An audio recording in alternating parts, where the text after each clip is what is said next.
Alert! Alert! Drop everything you're doing right now. What you're about to witness will shatter your reality and make you question the very fabric of comedy itself. Ladies and gentlemen, we've all seen Mr. Bean's legendary disasters. The turkey head incident that broke the internet. The department store chaos that caused international headlines. The art gallery destruction that made Picasso roll in his grave. But nothing, and I mean absolutely nothing, could have prepared humanity for what happened on that cursed Tuesday morning in London.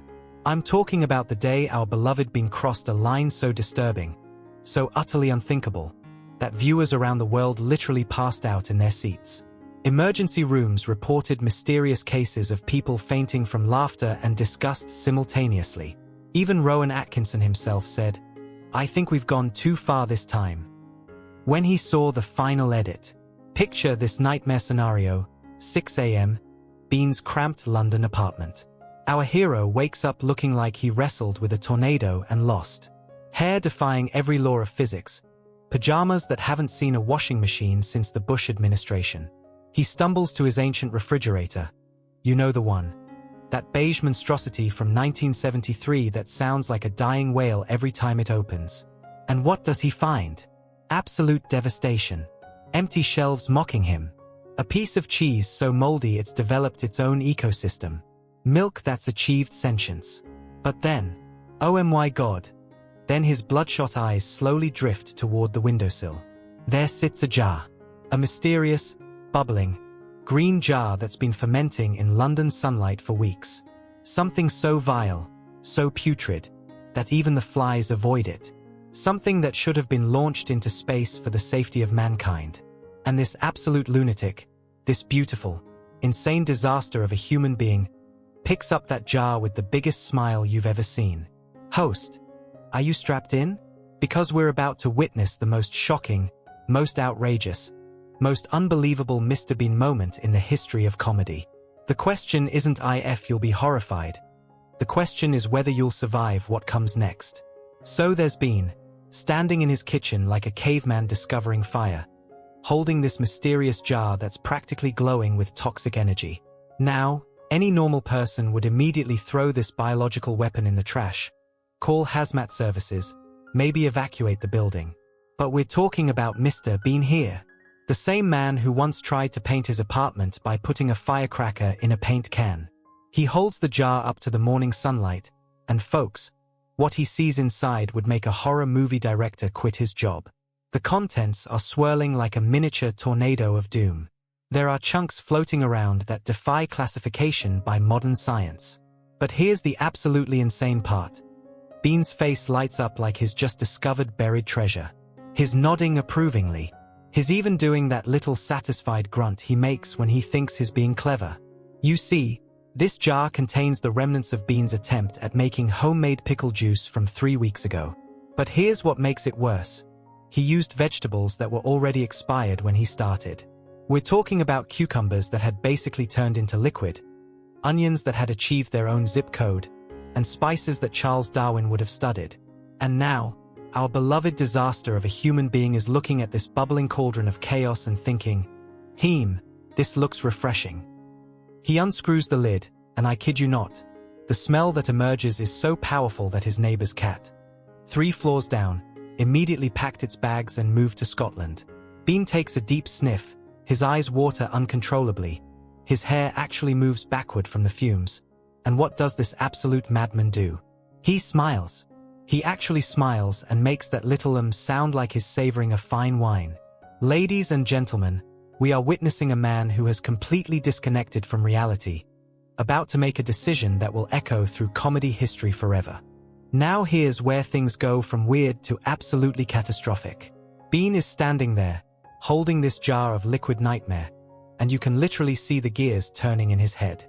Well, the 2 remaining gears that still function. He looks at the jar. He looks at his empty stomach. He looks back at the jar. It's like watching a tennis match between common sense and complete insanity. And folks, insanity is winning. But wait, it gets worse. Bean decides this toxic waste isn't quite ready for consumption yet. Oh no, he wants to improve it.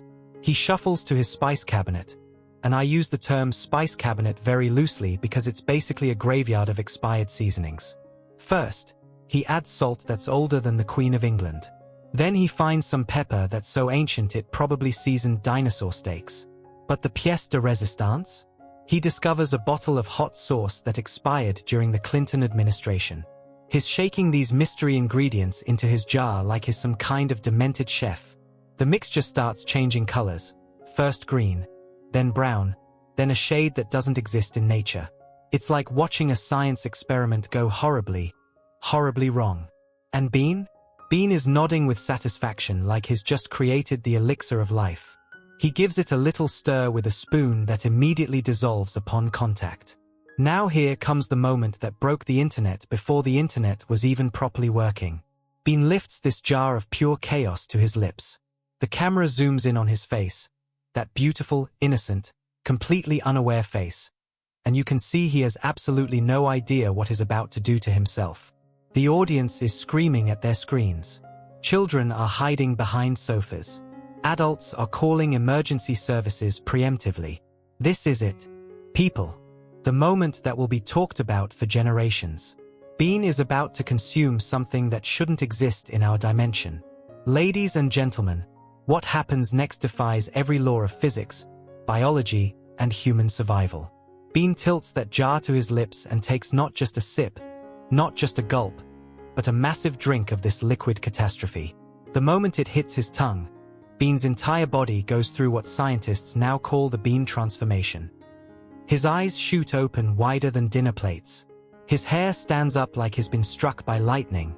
His face goes through 17 different colors that don't exist in the rainbow. But here's the absolutely incredible part. He doesn't spit it out.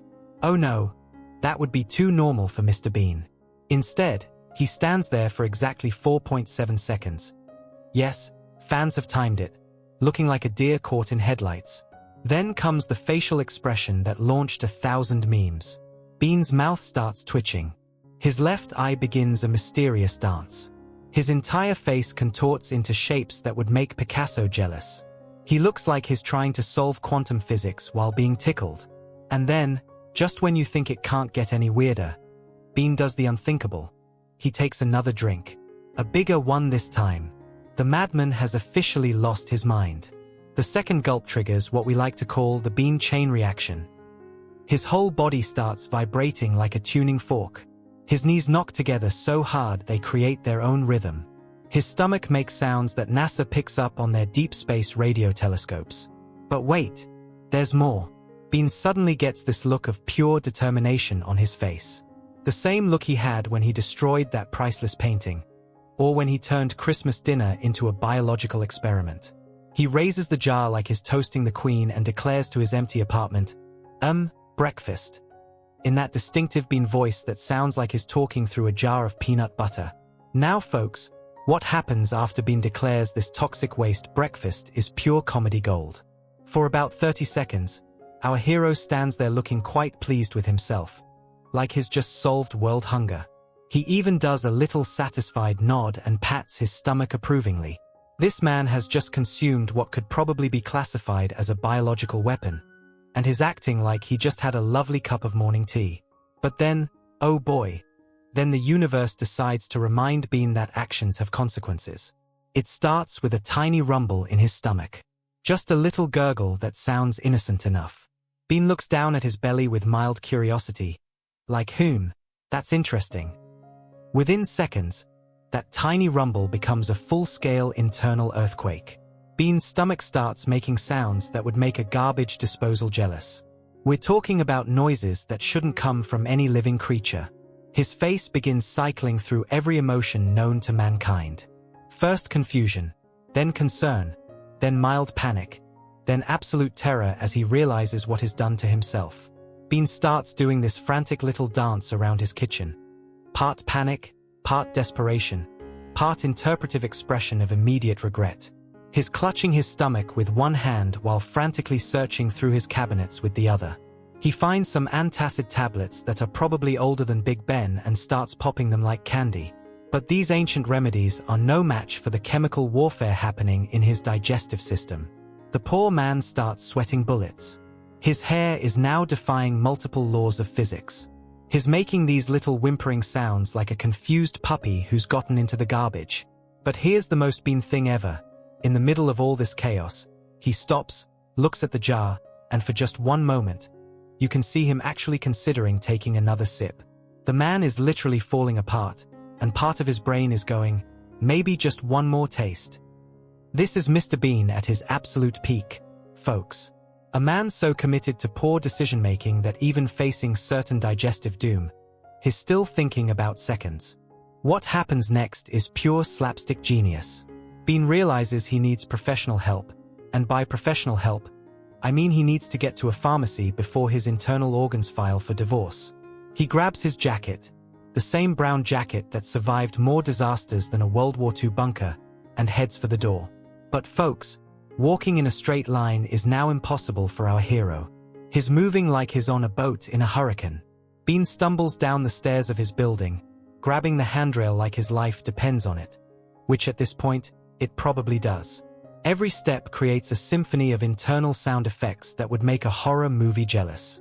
He finally makes it to the street and flags down a taxi. Now picture this scene. A disheveled man with hair that looks like it's been electrified, sweating profusely, making mysterious groaning sounds, trying to explain to a taxi driver where he needs to go without actually being able to speak properly. The taxi driver takes one look at Bean and immediately assumes he's either very sick or very drunk. Bean tries to mime pharmacy by pretending to swallow pills, but it looks more like he's trying to eat invisible hamburgers. The driver is completely baffled. Finally, Bean spots a pharmacy sign and starts pointing frantically while making increasingly desperate gestures. The taxi driver, probably fearing for his own safety, speeds toward the pharmacy like his in a Formula One race. They screech to a halt outside the pharmacy, and Bean practically tumbles out of the taxi. He overpays the driver by about £50 because counting money is now beyond his current capabilities. He staggers into the pharmacy like a cowboy entering a saloon, except instead of looking cool, he looks like he's about to become a medical emergency. The pharmacist takes one look at this sweating, groaning, wild-haired customer and immediately starts reaching for the emergency medical supplies. Bean is now at the mercy of a confused pharmacist, trying to explain his self-inflicted predicament without admitting he voluntarily consumed something that could probably strip paint. And now we reach the absolutely legendary finale of Bean's toxic breakfast adventure. Standing in that pharmacy, looking like he's just survived a natural disaster, Bean faces his greatest challenge yet, explaining to another human being what is done to himself. The pharmacist, bless her heart, starts asking standard questions. What seems to be the problem, sir? Bean opens his mouth to speak and what comes out sounds like a dying walrus trying to sing opera. He starts gesturing wildly, pointing to his stomach, then to his mouth, then making swirling motions with his hands. The poor pharmacist thinks he's having some kind of breakdown. She's reaching for the phone to call emergency services when Bean spots something magical. A display of children's medicine with pictures on the bottles. His face lights up like he's discovered the meaning of life. He starts pointing frantically at a bottle with a stomach on it. Then at his own stomach, then back at the bottle. The pharmacist finally understands. Stomach problems. She nods knowingly and reaches for the strongest antacid they have. But here's where Bean's genius truly shines. As she's preparing his medicine, he spots the jar in his jacket pocket. And folks, this absolute legend, this beautiful disaster of a human being, pulls out that jar of toxic waste and shows it to the pharmacist like he's presenting evidence in court. The pharmacist takes one look at the bubbling green catastrophe and her professional medical training kicks in. She immediately grabs the jar, holds it at arm's length, and declares it a biological hazard. She's treating it like it's radioactive. 20 minutes later, Bean emerges from that pharmacy looking like a new man. He's got enough antacids to supply a small army, a stern lecture about food safety that he definitely didn't understand, and the pharmacist has disposed of his toxic creation in a hazmat container. But here's the most Bean moment of all. As he's walking home, feeling much better, he passes a cafe. And what does he see in the window? A sign advertising homemade pickle juice, fresh daily. And folks, you can see it in his eyes. He's already thinking about round 2. And that, ladies and gentlemen, is why Mr. Bean remains the undisputed champion of turning everyday disasters into comedy gold. A man who can drink liquid poison and somehow turn it into the adventure of a lifetime. This is exactly why we love him, because in a world full of people who play it safe, Bean shows us what happens when you throw caution completely out the window and embrace the chaos. Remember folks, don't try this at home, but definitely try to approach life with Bean's fearless stupidity. Just maybe not with expired pickle juice. Folks, we have just witnessed a man voluntarily consume something that could probably power a small city. But Bean's adventure with this toxic cocktail is far from over.